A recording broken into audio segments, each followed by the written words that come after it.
ఇస్తున్నాం, ట్రాన్స్పోర్ట్ డబ్బులు ఇస్తున్నాం, లేబర్కి డబ్బులు ఇస్తున్నాం.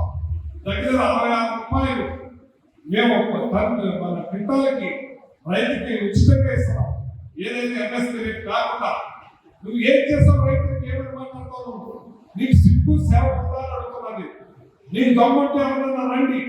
నీ 5 సంవత్సరాల్లో రైతులకు ఏం చేసావు, మేము 5 సంవత్సరాల్లో ఏం చేసామని చూపిస్తాను. నీవు ఏం చేసి ఎన్ని రకాలుగా రైతులు ఇబ్బంది పెట్టావు. వ్యవసాయం దండగన్న వాడే నువ్వు.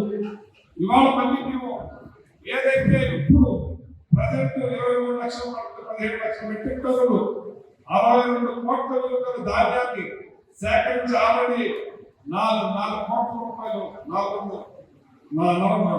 ఆల్రెడీ 3 లక్షల 80 రైతులను సేకరించి 2 లక్షల 12,000 మంది 3,051 కోట్లు చెల్లించాం. ఇవి ఏం చేస్తామని చెప్తున్నాను. ఎంత మేము పెద్ద ఎత్తున రైతులకి మేలు చేస్తున్నాం, రైతులకి పంటలు చేసేలా చేస్తున్నాం, రైతులందరూ కూడా ఆనందంగా ఉన్నాం. ఈ రకమైనది నువ్వు ఈ రకంగా మాట్లాడతావా అని అడుగుతున్నాను. నీకు సిగ్గు సేవ ఉందా అని అడుగుతున్నాను. నువ్వు రైతుల గురించి మాట్లాడే అర్హత ఉందా అని అడుగుతున్నాను.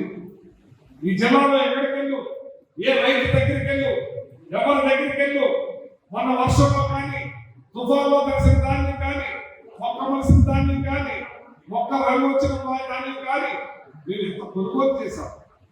నువ్వు ఎప్పుడైనా అలా చేసావా అని అడుగుతున్నాను.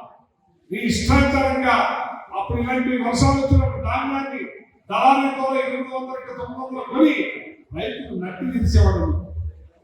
ఇవాళ లాస్ట్ పంటకు కూడా నష్టపోయిన రైతాంగాన్ని మేము ఆదుకున్నాం. పెద్ద ఎత్తున వేరు చేసే కార్యక్రమం చేశాం. నువ్వైతే బాతులు కూడా అమ్ముకునే పరిస్థితి వచ్చేది. నీదైతే నీ దరిద్రం లెక్కటువంటిది.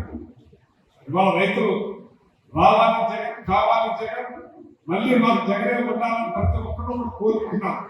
నీకు సిగ్గు కాదని అడుగుతున్నాండి. నీకు సిగ్గు సేవ ఉందని అడుగుతున్నాండి. ఏం మాట్లాడుతున్నావు అని అడుగుతున్నాండి. ఇవాళ ఏదైతే